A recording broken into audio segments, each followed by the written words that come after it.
Cuando la realidad supera la ficción, ni cuenta nos damos.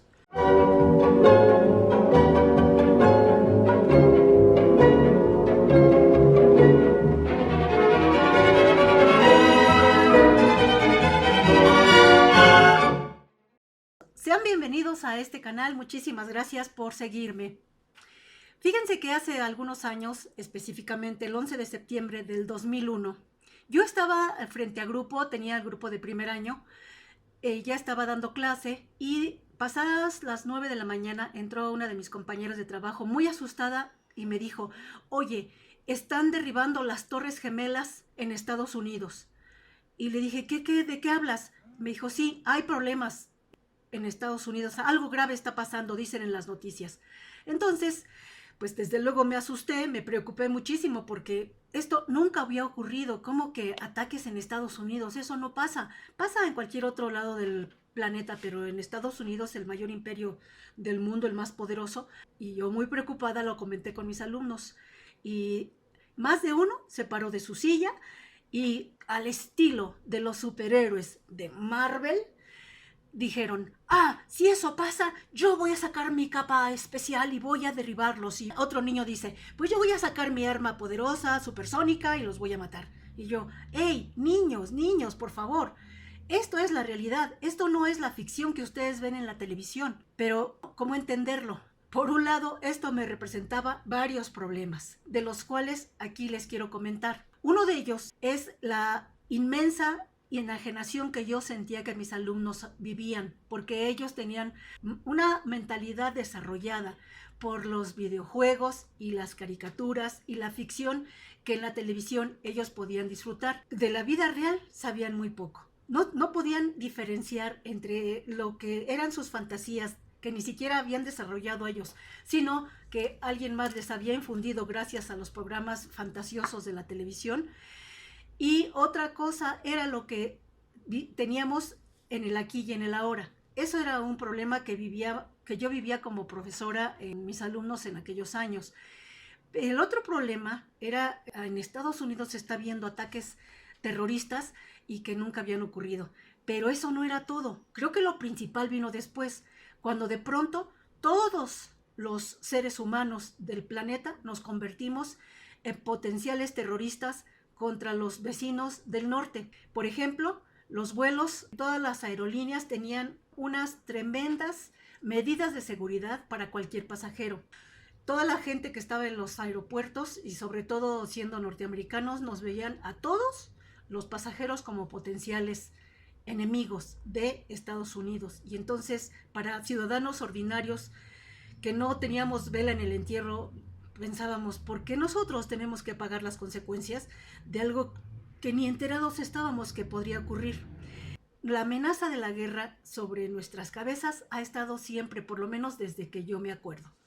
Aunque la vida es cambio, cambio, pérdida, siempre, siempre, lo único que permanece en los seres humanos y en la conciencia y en la vida real es el cambio. Pero una cosa es que a nivel filosófico lo asumas, lo entiendas, y otra cosa es que a nivel de la vida real te enfrentes a él y desarrolles los elementos para que puedas sobrevivir. Entonces viene una lista inmensa de cuestionamientos a nivel individual y a nivel social de qué es lo que está ocurriendo en el mundo. Y efectivamente, pues sí, las cosas están cambiando y han venido cambiando tan rápido que ninguna novela de ciencia ficción, por más adelantada que esté, pudo imaginar el mundo que se nos venía encima. Según información que ustedes pueden verificar en internet, entre las 7:59 de la mañana del 11 de septiembre del 2001 y las 10:28 se vivió un apocalipsis en Estados Unidos, o el inicio de un apocalipsis. Este ataque del 11 de septiembre del 2001 dejó casi 3,000 personas muertas, más de 25,000 heridos y consecuencias para la salud a largo plazo. Sigue siendo el ataque terrorista más mortífero en la historia de la humanidad y el incidente más mortífero para bomberos y agentes de la ley en la historia de los Estados Unidos, y los mayores desastres aéreos donde se involucre cualquier aeronave en la historia de la aviación. Desde luego, no fueron accidentes, fueron actos terroristas con toda la intención de matar, de destruir de transformar, de demostrar poderío. Finalmente, esto de la guerra que a los seres ordinarios nos provoca puro sufrimiento y dolor y pérdidas y tragedias, a quienes las instrumentan, pues les debe provocar muchos beneficios. Los fanáticos religiosos han matado más gente de lo que los desastres naturales han provocado, o las hambrunas, o cambios climáticos que se hayan dado en el planeta ya desde que los seres humanos están sobre él. ¿Por qué algo que se supone que nos trae luz, fortaleza espiritual, confianza en el todo, en el Creador, por qué nos lleva a matar? Pues fíjense, encontré en este libro de Max Lucado, que se llama Él escogió los clavos, y que tiene un subtítulo que dice Lo que hizo Dios para ganarse tu corazón. Fíjense nada más lo que hizo Dios. En el capítulo introductorio habla de que cómo encontrar el regalo ideal para alguien que amamos, pero Dios nos ha dado todos los regalos. Se refiere al Dios cristiano. Y dice, por ejemplo, en la página 7, los regalos de Dios derraman luz en el corazón de Dios, el corazón bueno y generoso de Dios. Santiago, el hermano de Jesús, nos dice, toda buena dádiva y todo don perfecto desciende de lo alto, del Padre de las luces. Cada regalo revela el amor de Dios, pero ningún regalo revela su amor más que los regalos de la cruz. Estos venían no envueltos en papel, sino en pasión. No estaban alrededor del arbolito, sino en una cruz, sin cintas de colores, sino salpicados de sangre.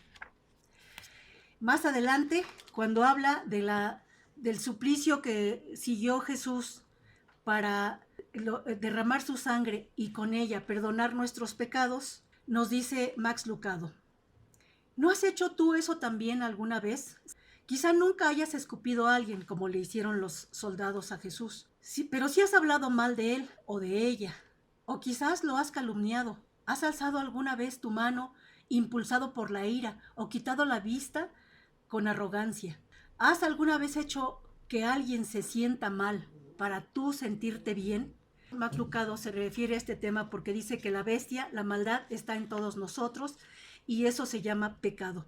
En la religión cristiana, al mismo estilo que dijeron los europeos cuando llegaron a América, a Mesoamérica en específico, que los aztecas hacían sacrificios humanos para regalar sangre a los dioses para que no murieran, porque según la interpretación de los europeos, los aztecas creían que el sol era un dios y el sol moría, y para que reviviera había que derramar sangre y había que matar doncellas, niños pequeños y guerreros atrapados en las guerras floridas, específicamente para ese fin. Como sabemos, esta historia la escribieron los europeos y había que justificar de alguna manera la matanza que ellos mismos estaban practicando para derribar las creencias de los pueblos mesoamericanos e imponer las creencias religiosas de los europeos.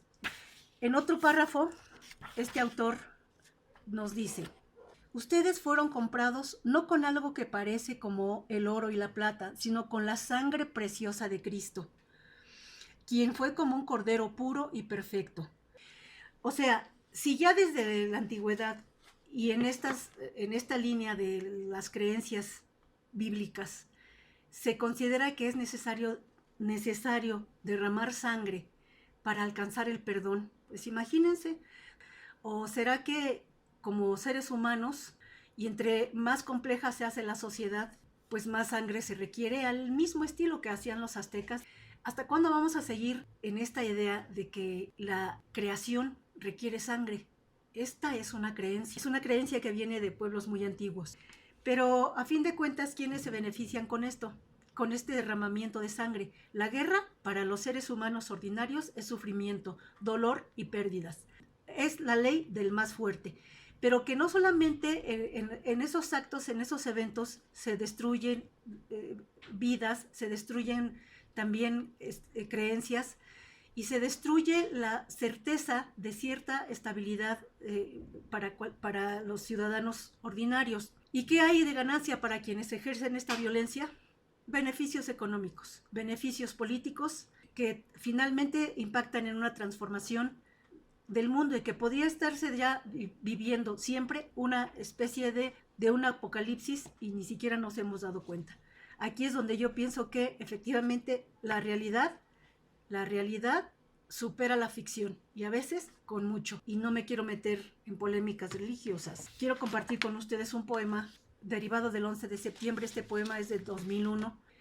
Cuando en el mundo explota el odio, ¿qué puede ennoblecer el alma si pájaros negros oscurecen el cielo?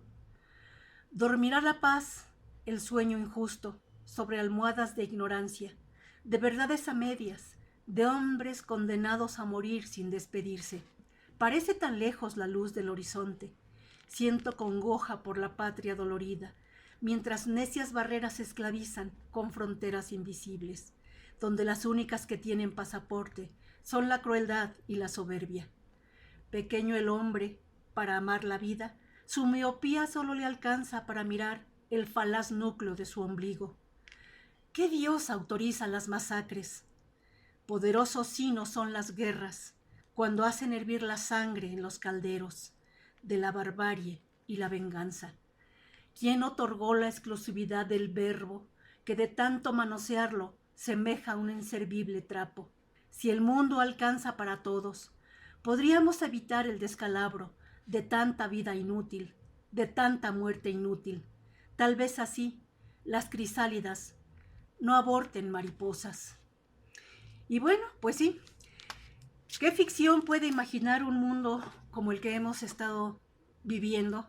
Que incluso pues algunos autores ya empiezan a nombrar esta época como la época de la mortandad y también la ineficiencia y la avaricia de algunos muy poderosos. Antes de terminar este video, quiero hacer notar algo. Corremos el riesgo de que estemos igual de inocentes que mis alumnitos de secundaria en el 2001 y que no podamos diferenciar la realidad de la fantasía. Como dice el poema que les acabo de leer en uno de sus versos, ¿quién otorgó la exclusividad del verbo que de tanto manosearlo semeja a un inservible trapo? ¿Qué Dios autoriza las masacres? ¿Corremos acaso no el riesgo de que estemos creyendo lo que nos cuentan, de que estas son guerras religiosas? En realidad se está utilizando la religión para justificar las masacres y la avaricia de algunos. Esto es otro de los problemas a los que nos enfrentó ese ataque supuestamente suicida de un grupo islámico contra los Estados Unidos, porque todavía cabe la posibilidad de que no haya sido tal cosa. Solo es una posibilidad. Así que, pues sí, el apocalipsis de aquí y de ahora no estaba puesto en ninguna novela, solo estaba medio esbozado. Desde luego les agradezco mucho que hayan llegado hasta este punto del video y no olviden suscribirse por favor o dar un like y pues espero que estén muy bien y nos seguimos viendo por aquí. Hasta pronto.